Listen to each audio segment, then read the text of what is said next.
ఏమున్నది తల్లిపాల గురించి, అంటే బ్రెస్ట్ ఫీడింగ్. పిల్లలకు మనం బ్రెస్ట్ ఫీడింగ్ ఎలా ఇవ్వాలనేది ఈరోజు ఉన్నది. అవునా? ఎలా ఎలా ఇస్తాం మనము బ్రెస్ట్ ఫీడింగ్? దాని ఎన్ని రకాలు ఉన్నాయి? తల్లి పాలు దాపే పద్ధతులు ఎన్ని ఉన్నాయి? 6 రకాలు ఉన్నాయి. 6 రకాలు.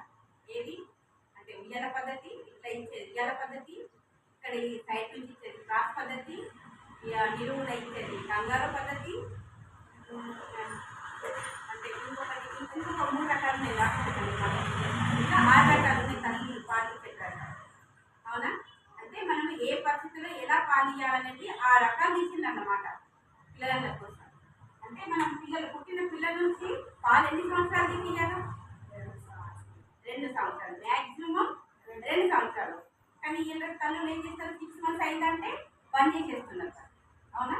6 మంత్స్ అయిందంటే బంద్ చేస్తున్నారు, సరిపోతుందని ఫుడ్ పెట్టాలి. కానీ తల్లితో పాలతో పాటు ఫుడ్ కూడా పెట్టాలి. ఎప్పటి నుంచి? 6 మంత్స్ తర్వాత.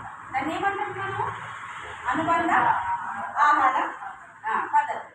అనుబంధ ఆహార పద్ధతులు అని అంటే 6 నెలల నుంచి పిల్లలకి ఏ రకంగా తినిపియాలి, ఎన్నిసార్లు ఏ మోతాదులో తినిపియాలి అనేది అవి చెప్పేటి పద్ధతులు ఉంటాయి అన్నమాట. పిల్లలకు తినిపించే క్వాంటిటీ ఉంటుంది, దాన్ని పద్ధతులు అని అంటారు.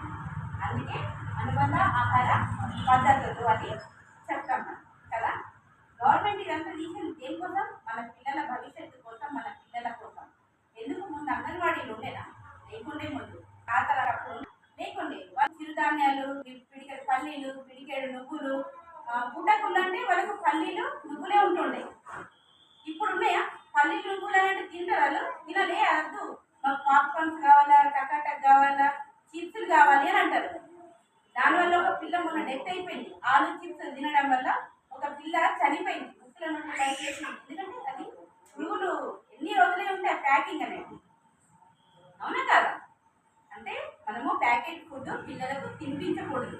అది తినిపించడం వల్ల ఏమి? పిల్లల హైట్ పెరుగుతలేదు, పిల్లలకు ఆకలి వేయట్లేదు, మళ్ళీ వాళ్ళకు బ్రెయిన్ పెరుగుతలేదు, అన్ని డ్యామేజ్ అవుతుంది. అందుకే ఈ అంగన్వాడీకి ఎన్నిసార్లు చేసిండ్రు? కనీసం ఒక పిల్లని చూసి ఒక పిల్లడు ఒక టైంకు అన్నమన్న తింటాడు కదా కరెక్ట్గా, వాళ్ళకి పౌష్టిక ఆహారం మనకు దొరుకుతుంది కదా అని అంగన్వాడీలని ప్రతి ఏరియాకు నియమించారు. మన బాధ్యత మన పిల్లల్ని డైలీ తీసుకురావాలా, మనం పిల్లలకు కరెక్ట్గా ఆహారం ఇవ్వాలి.